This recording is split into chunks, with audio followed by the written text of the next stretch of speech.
is good, y'all? It's your boy Ty back here with another video, and yes, the intro is back, as well as today I'm going to be going over the best squad for you guys right now in NBA 2K23 MyTEAM. Now, if you did not know, the token market, yes, there was an addition, and basically you can get one of the exchanges for basically every single one of these. Now, that's going to help you guys obviously lock in for your pink diamonds, but this video is not going to be including the pink diamonds because, look, nobody has them yet. This video is not going to be including, the level 40 Scottie Pippen or Hondo or any of really the domination rewards. This video is basically going to be the best squad that you can build today based on the players I have seen. Now, obviously, if somebody gets pink diamond D-Rose, yes, he would be in this squad. If somebody gets, pink diamond, I don't know, a big guy, Arvydas Sabonis, for example, he probably would be in this video as well. Now, 2K database isn't really fully up and running, so you can't really make lineups on there. So we're just going to go player by player, which means you guys got to stay tuned for the entire video. Now, before we dive any further into it, guys, if you're new to the channel, make sure to smash that subscribe button. We're on the road towards 110,000 subscribers. Starting off at the starting point guard position, was there ever a doubt? Pink diamond Steph Curry. Is he worth the 202,000 MT that he's going for? No, absolutely not. But if you can get Steph Curry, hey, I do what you guys have got to do. He's the best point guard in the entire game. Here's what you're looking at with Steph Curry. You're looking at a 97 3-ball that basically can green lightlies, heavies, it doesn't matter. 65 driving, a good ball handle.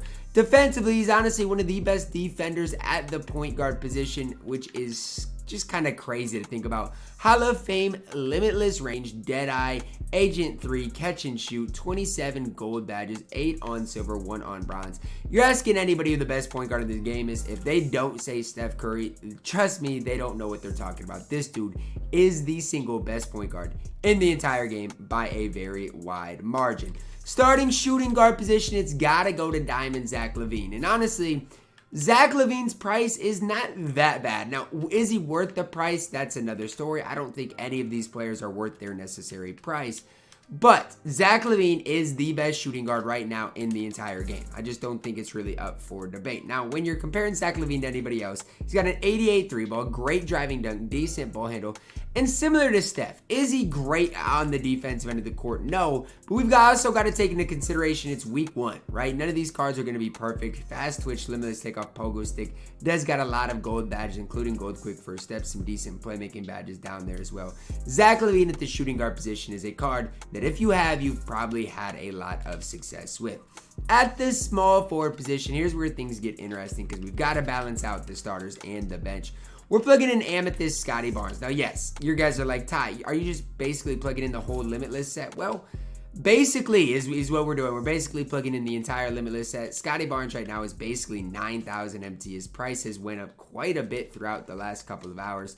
And here's the deal with Scotty Barnes. Right now, he's the best small forward in the game. Now, is he going to be in a week or two? Probably not. He's probably going to be decently irrelevant. But right now, he can play decent enough defense, has a decent enough 3-ball, and he's just overall a solid card. Solid defense player that can get the job done. Scotty Barnes, my starting small forward. Now, at my starting power forward position, we're plugging in Diamond Lamar Odom. Now, you got to get lucky to get him. You got to grind the game and then also get lucky. I did a gameplay with Lamar Odom. I don't know if it's out yet. If it is, go watch it. If it's not, stay tuned. But this dude is the real deal. In my opinion, he's basically just an upgraded Scotty Barnes. Release, not great, but he can, he's got a, decent enough 3-ball. I don't know. There's something about Lamar Odom, his attacking the rim, his defense, just as an overall player that I absolutely love. Is the card going to be the best card in the game? No. Especially with that release, definitely could use an improvement. But I used Lamar Odom, and I had a lot of fun and success with the card. At the starting center position, maybe one of the most unpopular guys in the entire game is the GOAT, Rudy Gobert. I don't know why this card is so cheap. In my opinion, right now, by far and away, not by far and away, because, you can make the case for who my backup center is. But I'm taking Rudy Gobert over anybody else by a wide margin. I don't care who it is. Give me Rudy Gobert. 30,000 MT, sure. Is that a lot of MT early on in 2K? Yes, I'll be the first one to tell you. But he's 7'1". He's got a 95 standing dunk. His blocking interior is great. Rebounding is great. Lateral quickness is solid as well. He's got Hall of Fame box out beast, which is such an important badge. Anchor, which definitely helps out as well. And he just protects the paint. He gets you so many rebounds. He's got silver interceptor, which most people don't even have interceptor this early on in my team. I'm in love with Rudy Gobert. Again, similar to Scotty Barnes, probably going to be outdated in like a week or so, but it doesn't matter. Right now, for me, I'm in love with Rudy Gobert. Headline in the bench unit at the starting backup point guard position is Ja Morant. Now, my Ja, I accidentally did the wrong thing. So for my Ja, I accidentally gave him the defensive boost, and so that's what you're going to see for my Ja. The better Ja Morant is the shooting one. I again, accidentally boosted his defense. But even with the defense boost, Ja Morant is still very solid. Now, the problem is his three ball. If somebody realizes that it's the defensive boost, they're going to sag off pretty badly, and you're probably not going to green a ton of shots with Ja. But even with this defensive boost, he is still very solid. He can compete on the defensive end, not be a liability. Offensively, is very solid. A lot of people love Ja. A lot of people can't really get Ja's release down. I'm kind of in the middle on him. I still do obviously respect what he can do on the basketball court.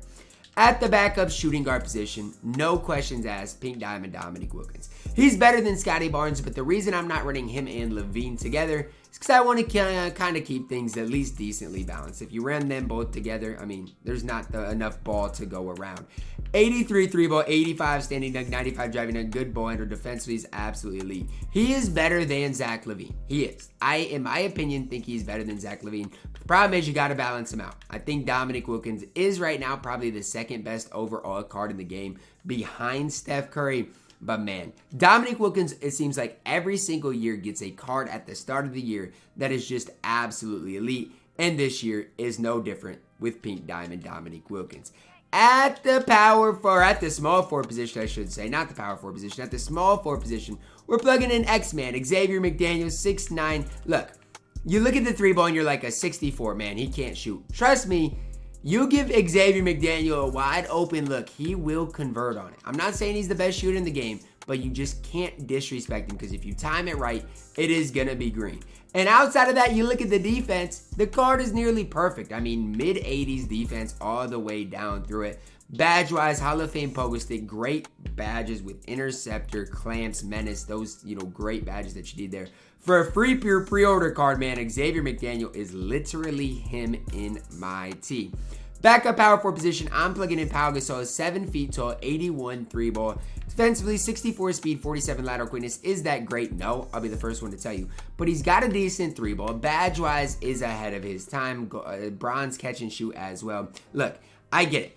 But it's week one, guys. You can't expect everybody just to be Zeus in week one. It's going to, take some time for cards to develop over time.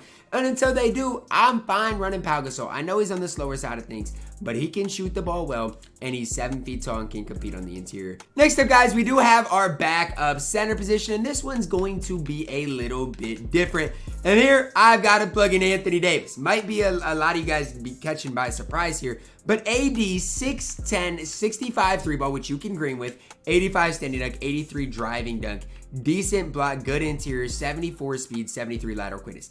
If you want a big guy at the center position that can move and protect the rim, AD is him. He honestly might be the best center in the game. I'm still, waiting to make that case, but do not sleep on Anthony Davis. From the token market, a very, very good guy to get. Next up, guys, we got our 11 through 13 spots. So guys that, maybe a backup point guard, maybe a backup small forward, guys that you can plug in that can hold their own. At the point guard position, I'm plugging in Scary Terry. I don't care, 85 three ball, 88 ball handle. I get defensively, he's not great. But on the offensive end of the court, there's not going to be that many players that are going to be better than a Scary Terry. Now, on the downside of things, only has bronze quick fair step, only has bronze unpluckable. But man, can this dude shoot the lights out of the ball. Single-handedly has basically carried me through domination. I've had Steph Curry, and so Terry Rozier has been my answer. At the 12 spot, a card I honestly have not used yet is Chris Mullin. Now, you guys might be like, okay, Ty, Chris Mullin, like, are you serious? He's not even that good, this and that. Tell me a guy right now in my team that's going to shoot the ball better than Chris Mullin does. I don't see it. And obviously you guys can maybe make the case for somebody else, but for me specifically, I don't see a card that's going to shoot the ball better than Chris Mullin does. And I got to find him here. Here he is. 6'7", 93 3 ball. Defensively, an 86 perimeter is just fine. 83 lateral quickness is just fine. Hall of Fame catch and shoot. That's the big thing right there. Hall of Fame catch and shoot is basically every other shooting badge there on gold. It's going to be hard-pressed to find a better guy that can shoot the ball than Chris Mullin. Last guys, but definitely not least, we've got to plug in our 13th guy, and we're plugging in Demarcus Boogie Cousins. 6'10", 73 3-ball, decent standing driving dunk. Obviously, defensively, he's not going to be great, but he does give you that stretch ability at that center position. If you're struggling with Rudy Gobert, then you can obviously plug in Demarcus Cousins if you are indeed struggling. Obviously, guys, this squad is subject to change. This is just the day, basically, 2 squad with no pink diamonds. We know pink diamonds, obviously, the lock-ins are going to come very shortly. But before that, I had to drop my best squad so you guys kind of know what to aim for with your specific squad. That's gonna wrap it up for our video today, guys. Hopefully each and every guys did enjoy it. Drop a like on the video, subscribe if you're new, and as always, man, I love you guys, and have a blessed day.